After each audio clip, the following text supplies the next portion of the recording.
Olá para você que está nos acompanhando. Nós estamos ao vivo na nossa segunda-feira do debate político. Eu sou Érica Lima e hoje eu estou com o vereador mais votado realmente, jovem, Amon Mandel. E aí, Amon, muito obrigada por estar com a gente aqui no Convergente, no nosso debate político. Muito prazer, Érica. Muito obrigado pelo convite. Muito obrigado a toda a equipe do Convergente pela disponibilidade, pela cortesia de me chamar aqui à sede de vocês. E muito obrigado a você que está nos assistindo nesse exato momento. Amon, você é do partido Podemos e você teve um pouco mais de 7,5 mil votos na capital. É um vereador extremamente jovem. Fazia tempo que a gente não tinha uma representatividade tanto no Amazonas quanto no Manaus, eu acredito em todo o Brasil, né? Mas assim, eu vejo que isso está mudando e a gente está nessa expectativa realmente. Você é estudante de Direito, empresário, escritor, tradutor, presidente do Podemos Jovem e ainda voluntário da ONU. Fala um pouco sobre a sua trajetória. Então, vamos lá.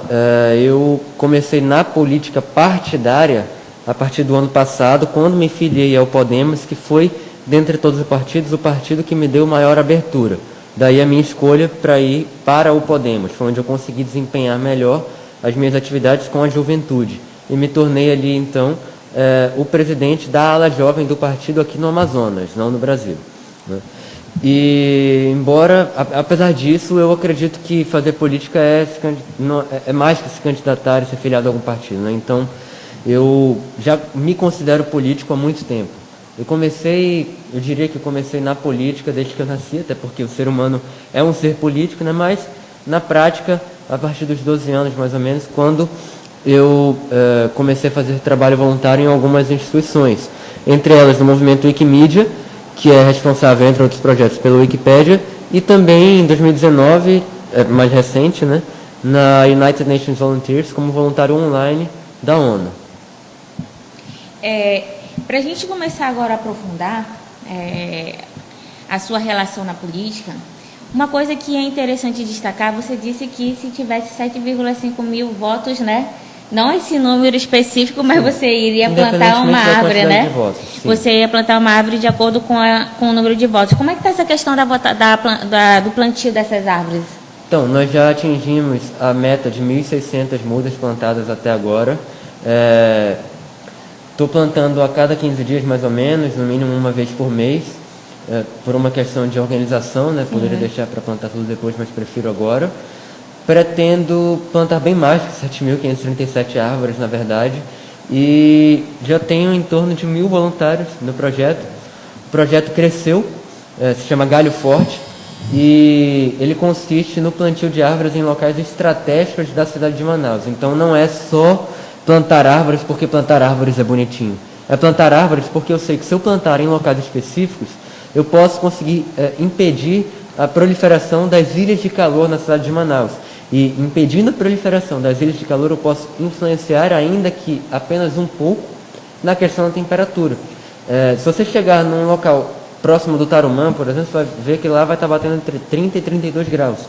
No mesmo horário, lá próximo do Amazonas Shopping, por exemplo, uma ilha de calor, você vai ver que está batendo no termômetro da rua entre 40 e 42 graus, uma diferença de até 10 graus Celsius.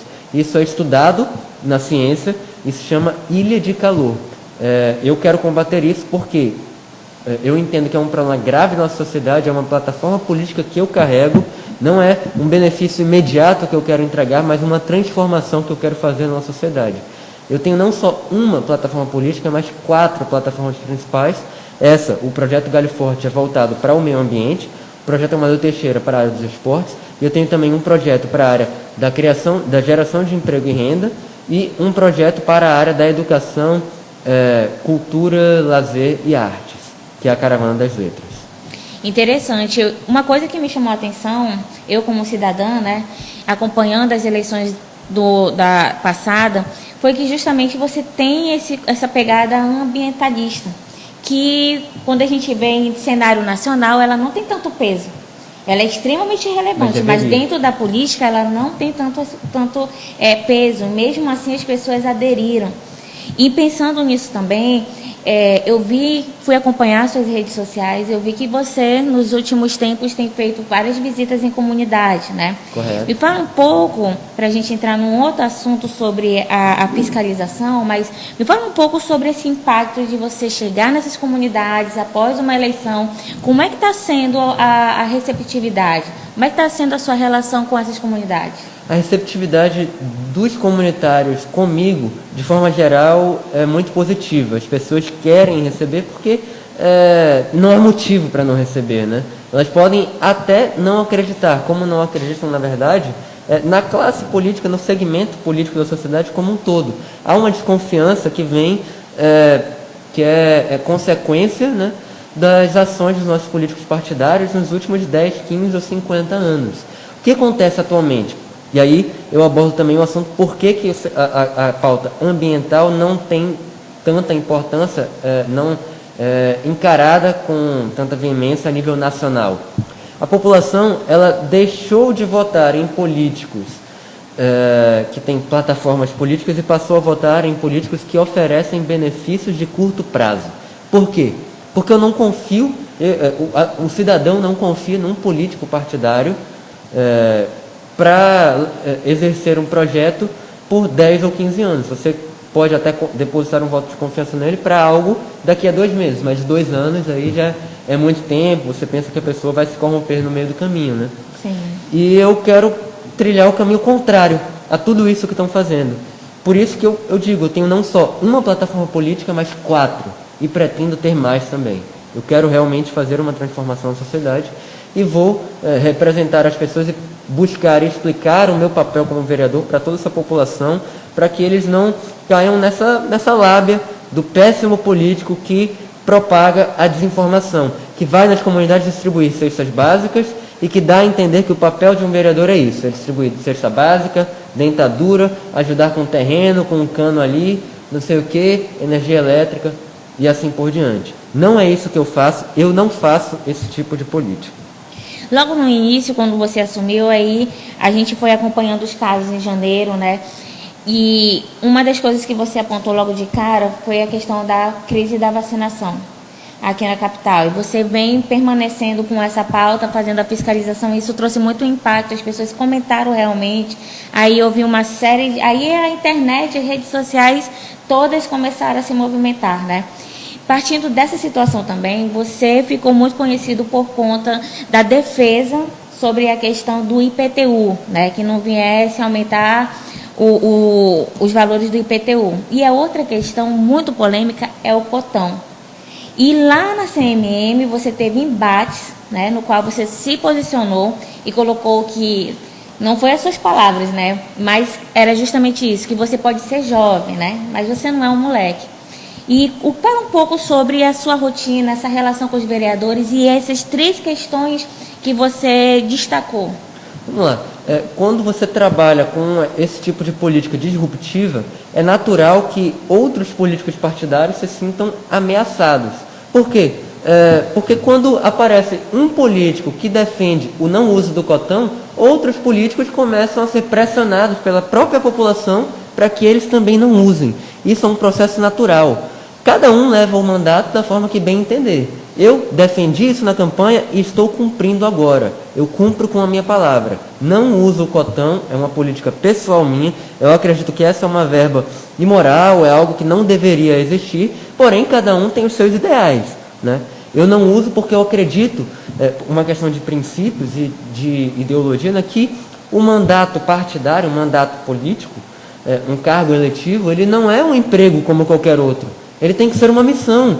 Viver política não é ser eleito para ficar lá de 7 da manhã ou de 9 da manhã até 12:30 ou só à tarde. É ser escolhido por milhares de pessoas para você ficar lá 24 horas por dia, sendo a pessoa que transmite nas nossas estruturas sociais, nas nossas instituições, lá na Câmara Municipal, a vontade popular. E é isso que eu faço. E é entendendo o mandato como uma missão, por isso que eu uso o meu salário de vereador para custear os gastos do mandato. É uma forma de demonstrar ali para a população que eu acho que eu não deveria ser encarado como um mero empregado, mas como uma pessoa que está lá ao lado da população, que quer defender os interesses da população e que não tem medo de fazer esse tipo de coisa. Eu espero conseguir transmitir essa mensagem e tento transmitir não com os meus discursos, mas com as minhas ações. É por isso que antes de falar, eu deixei de usar o cotão e depois apenas avisei. E sobre a questão do IPTU? Vamos lá. A redução do aumento, a revogação do aumento do IPTU foi uma pauta que eu carreguei porque eu entendo que um aumento de um imposto num período de crise econômica, como estamos vivendo agora, embora a retomada esteja sendo positiva, é uma ação negativa num contexto macro. Então, eu não acho que é adequado aplicar aquele aumento de 40%, né, agora, por isso defendi a revogação. Aconteceu um episódio muito triste, na minha opinião, que foi quando a Secretaria de Comunicação fez um release para vários blogs, vários portais, que induziu o erro de jornalistas. Isso é lamentável, na minha opinião, né? Porque já deram ali como se o prefeito tivesse revogado o aumento. Na verdade, ele não revogou. É importante que o internauta saiba disso. O prefeito apenas fez um decreto suspendendo os efeitos daquele aumento. Quer dizer, suspender é tirar ali temporariamente. Isso vai voltar no ano que vem e eu continuo pensando que não deveria voltar. Na verdade, eu acho que um aumento de 40% ele não é moral nem na pandemia e nem fora dela. Se for para aumentar, eu sou contra todo tipo de aumento de imposto, mas se for para aumentar, que seja pelo menos gradualmente, né? É um absurdo aumentar 40%. Outra questão ali foi a questão do Enem, teve a questão da vacinação. Eu não me sinto acuado em falar desses 6 meses de mandato. Me sinto muito realizado, na verdade, porque foi muito trabalho, todos os assessores que estão aqui comigo trabalham muitas horas por dia e esse trabalho é fruto do reconhecimento da dedicação não só minha, mas todos os nossos voluntários e de todas as pessoas que trabalham comigo também. Lá em janeiro eu lutei pelo adiamento do Enem, né? O governo federal queria fazer o Enem na mesma semana em que houve colapso da saúde pública aqui no estado do Amazonas e aqui em Manaus especificamente. Era algo completamente absurdo, um evento com aglomeração em massa. Quer dizer, embora tivesse ali uma organização do INEP, é inevitável que haja uma aglomeração, por exemplo, nos ônibus ou em frente às escolas, e justamente por isso era completamente inadequado fazer aquela prova naquele momento. Eu entrei na justiça, felizmente ganhei e nós conseguimos adiar. Depois teve aquela questão da vacina, como citaste, em que faltou transparência. 2 médicas foram eleitas ali, foram nomeadas pela prefeitura um dia após se graduarem, depois se vacinaram e no mesmo dia em que tomaram a segunda dose, elas foram exoneradas. Ou seja, elas foram eleitas, na verdade, para se vacinarem, né? Isso é o que dá a entender. Quando o prefeito começou a ser criticado, a atitude que ele tomou foi dizer que ia proibir que tirassem fotos durante a vacinação. Me posicionei com aquilo, achei que foi um absurdo e, felizmente, após toda essa guerra, o processo de vacinação tem melhorado em Manaus, mas após muita luta.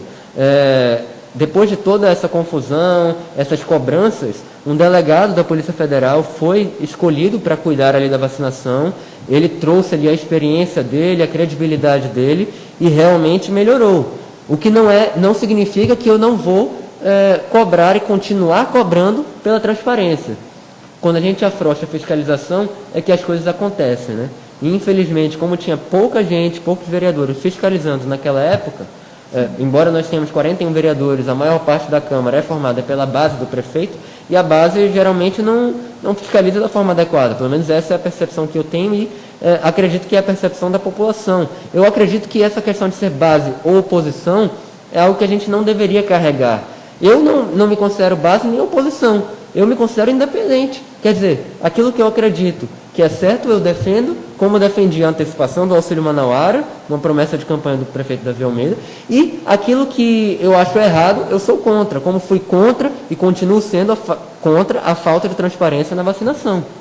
Eu achei interessante essa tua fala e aí eu aproveito para você complementar, me respondendo como que a gente sabe que essa última eleição para vereador teve uma mudança de quase 50%, né, das pessoas que já estavam ali, pessoas de nome realmente não conseguiram se reeleger.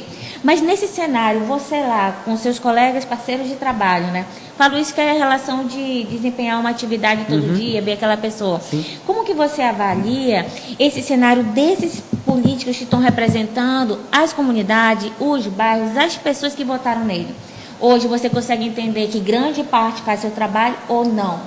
Olha, eu não tenho como responder isso da minha cabeça. Eu acredito que eu devo fazer um trabalho adequado, me esforço para isso, mas realmente para saber se o eleitorado, as pessoas que elegeram cada um dos 41 vereadores está ou não satisfeito, eu só poderia afirmar com base numa pesquisa de opinião. Eu não conheço o eleitorado dos outros vereadores, mas eu acredito que um ou outro nome ali provavelmente não. Entendi. E agora, para a gente já caminhando para o nosso final, mas eu vou dar um abraço aqui para as pessoas que estão acompanhando a gente e que inclusive mandou um recadinho. A Luz Moraes, ela falou assim: você é um dos exemplos de político que não faz apenas com a idade, é coerente e tem honestidade. Aqui a gente tem aqui Lei Ribeiro, ele fala: parabéns, vereador, você está sendo um exemplo para a nossa Manaus. Portal Manaus está acompanhando, que já fez uma entrevista com você também, a gente mandou um abraço para a Letícia Barbosa. Então, as pessoas estão acompanhando aqui com a gente. Eu quero dizer para vocês o seguinte: essa nossa entrevista ela vai estar no YouTube, no Twitter. A gente tem também o Spotify, que está ali no nosso podcast, e vai ter também uma matéria dessa entrevista. Amor, conversando com o público que assiste o Convergente, que inclusive enviaram mensagem para a gente, e um dos pontos que foi colocado é justamente por você ser muito jovem. Mas ainda sendo jovem, algumas pessoas colocaram que você vem fiscalizando, vem fazendo um bom trabalho. A idade é apenas um número, não tem nada a ver com isso. Sinceramente, há um preconceito muito grande de boa parte das pessoas que acha que por eu ser jovem, eu não fiscalizaria. Se eu fosse velho, daria no mesmo. Isso é uma questão de ideais, é uma questão de caráter, é uma questão de escolhas. E eu escolhi fiscalizar, eu escolhi honrar as promessas que fiz na época da campanha. É só isso. Isso não tem nada a ver com eu ser jovem ou deixar de ser jovem. Você tem um olhar muito pela tecnologia, né? Essa pegada. E aí a gente vive uma influência ambiental e também comportamental que interfere diretamente no meio ambiente, que é a questão da cheia e da seca. E como vereador, você tem um papel de fiscalizar. Porém, você também pode recomendar sim. Sim. Existe já algum olhar seu, algum estudo direcionado para essa dinâmica? Sim, existe. O que eu posso fazer como vereador é fazer as indicações legislativas.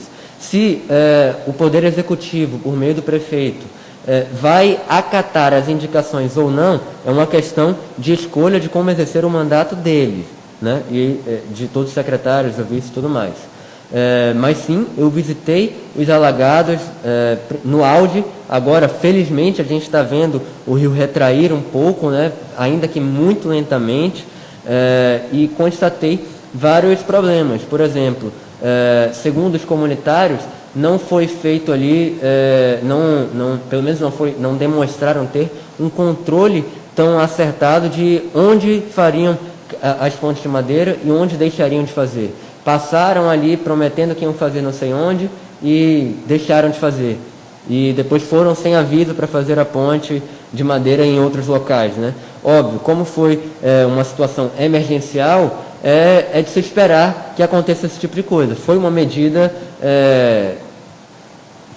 emergencial, foi uma medida repentina, né? Mas é importante que a prefeitura publique ali os dados, por exemplo, de quantas pessoas foram afetadas, e aí há apenas algumas estimativas, mas não se tem ali uma fonte de estudos, um instituto de pesquisa que tenha sido contratado pela prefeitura para realmente fornecer aquilo de forma científica.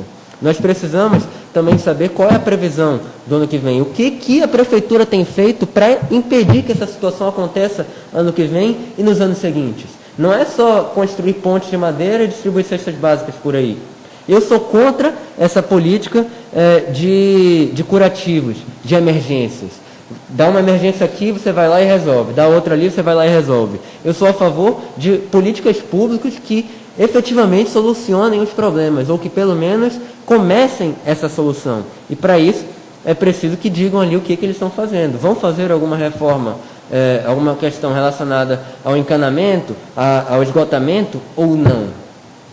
É isso que eu espero do Poder Executivo, é isso que eu cobro, e é sobre isso que eu estou falando lá na própria Câmara Municipal, no plenário Adriano Jorge, e também estou abordando nos meus projetos de lei. Agora falando sobre, voltando para a rede social e as pessoas falando sobre você ser jovem, como é que você vê hoje a juventude? Né? Você vê, a partir de você, desse impulsionamento que você teve, que você foi bem votado, você sente, você é bastante atuante nas redes sociais, as pessoas te enviam, os jovens te enviam mensagem dizendo que também gostaria de vir como político, tendo você como essa referência, né? Letícia, eu quero ser uma inspiração para quem é jovem e quer entrar na política. Eu quero que muitas pessoas como eu decidam sair da política social e entrar na política partidária, independentemente de qual partido elas estejam. Quem quiser se filiar ao meu partido, estou de braços abertos. Eu quero que nós tenhamos cada vez mais candidatos e mais pessoas comprometidas com a boa política. Eu acho que falta representatividade jovem, que a juventude da nossa sociedade é quem vai decidir o futuro, né? É quem vai estar daqui a 30 anos no poder, e nós precisamos que desde já essas pessoas se interessem cada vez mais por política partidária. Eu quero, na minha atuação como político partidário, tanto no partido, né, quanto lá na Câmara Municipal, mostrar para as pessoas o que um político pode fazer, o que foi esquecido ao longo do tempo, o que os políticos esqueceram que poderiam fazer, né? Eu quero mostrar todo esse potencial e quero sim que cada vez mais pessoas se candidatem, porque só assim é que a gente vai conseguir a mudança. Eu sozinho, uma pessoa só, não consegue fazer tudo. Mas quando nós nos unimos, a mudança... Eu estou dando algumas perguntas, porque as pessoas vão me cobrar, né? Eles enviaram, eles perguntam mesmo, inclusive estão aqui falando com a gente. Uma das coisas que foram perguntadas também é a relação de que, nesse tempo, você está atuando como vereador, fazendo a fiscalização. A gente está aí quase chegando para uma eleição em 2022, né, onde vai ter vários outros cenários. E, nesse sentido, as pessoas viram que você foi desempenhando o seu trabalho, que você tem, algumas pessoas colocam que você tem potencial para outra concepção que não seja apenas da fiscalização, né? E aí, nessa situação, você está conversando com alguém, algum político entrou em contato com você? Como é que está essa discussão também no Podemos Nacional e no aspecto local? Olha, nós estamos no mês de julho de 2021, eu fui eleito no dia 15 de novembro de 2020 e tomei posse no dia 1º de janeiro. Então tem praticamente apenas 6 meses que eu tomei posse. Eu não quero me apressar e desde já ficar, como outras pessoas fazem, infelizmente fazem, né? Desde o primeiro dia pensando nas eleições do ano que vem. Eu não comecei a me articular quanto a isso, né? Não comecei a abordar essa temática, embora muita gente toque no assunto. Não comecei porque atualmente, hoje, no dia 5 de julho de 2021, o meu foco é o meu mandato. As minhas reuniões, elas são inteiramente para fortalecer, para que outros candidatos venham, outras pessoas, por meio da juventude, como eu falei ainda agora, e também para que eu exerça o melhor mandato possível na Câmara Municipal. O futuro é o futuro, né? Mas eu espero que venham coisas boas. Falando, para a gente finalizar aqui, para quem está assistindo a gente fala sobre controle social, que é a participação da sociedade civil. Inclusive, não agora por conta da pandemia, mas após a pandemia, quando as coisas melhorarem, a população ela pode ir na Câmara Municipal de Manaus acompanhar, né, os debates, as discussões, o momento que vocês estão na plenária. Pensando nisso, faz aí um apanhado breve, né, sobre esses 6 meses que você está na frente, colocando os teus principais desafios. Porque uma coisa foi quando você se candidatou, outra coisa é agora nesse momento que você está em exercício, né? Fala um pouco para a gente procurar entender, saber como é essa dinâmica, esse teu dia a dia e o que você está sentindo até agora de resultado e o que você sente na pele ou não sobre os desafios, né, estando como vereador de Manaus. Então, vamos lá, Letícia. Érica. Muito prazer para você. Letícia é a Érica do Manaus. Assim, desculpa. Que ela estava aqui ainda agora. Bom, então, vamos lá, Érica. Prazer para você que está nos assistindo, eu sou Amon. sou político, não é uma coisa muito legal de se dizer hoje em dia, né? Mas eu sou e eu acredito que você também é, porque fazer política não é só se candidatar e ser filiado a algum partido. Como vereador, como detentor de um mandato eletivo, eu tenho um mandato participativo. Daí a importância do que tu falaste sobre controle social. Eu uso as redes sociais como plataformas de transparência, faço questão que você que está nos assistindo e você que me segue, saiba o que eu faço no meu dia a dia. Os meus stories no Instagram, eu mostro onde eu começo o dia e onde eu termino, com a maior riqueza de detalhes possível. Sempre que eu posso, estou sempre lá postando e atualizando as pessoas sobre isso. Nos últimos 6 meses, comecei a tratar sobre várias temáticas, entre elas o meio ambiente, né, ali com o nosso plantio de árvores e também reunindo interessados na temática de ONGs, ex-secretários, estudiosos do tema e assim por diante, para montar ali uma audiência pública que já foi agendada, não tenho de cabeça a data, mas já foi agendada, uma audiência pública sobre essa temática, né? Fazendo ali também alguns projetos de lei municipais voltados para a questão da saúde. Aí um exemplo são os 2 projetos voltados para a punição das pessoas que promovem aglomerações no festas clandestinas, né? E assim por diante. Infelizmente está parado na Constituição de Constituição e Justiça, né? Na Comissão de Constituição e Justiça, desde lá há 3 meses. Então as pessoas que fizeram festas clandestinas até hoje não foram punidas, a legislação não passou, daqui a pouco a lei perde o objeto, a gente sai da pandemia e ficou por isso mesmo. É uma lástima, infelizmente, isso ficou travado lá na CCJ, né? Mas isso não me impede de continuar trabalhando. Tá? Eu vou continuar fazendo meus projetos de lei, vou continuar fiscalizando, vou continuar tratando de políticas públicas e pensando no futuro de Manaus. E eu espero que você que está nos assistindo também faça isso, participando lá nas nossas redes sociais. Muito obrigada, amor. Eu agradeço imensamente por você estar se disponibilizando a falar com o portal O Convergente, falar com os veículos de comunicação, para falar do seu mandato. Eu acredito que todo político deveria, sei que Concordo. É difícil, tem uma agenda, mas tem que falar porque a população tem que ficar por dentro, né, do que está acontecendo. Eu agradeço imensamente em nome de toda a equipe do Convergente e das pessoas que estão acompanhando essa live.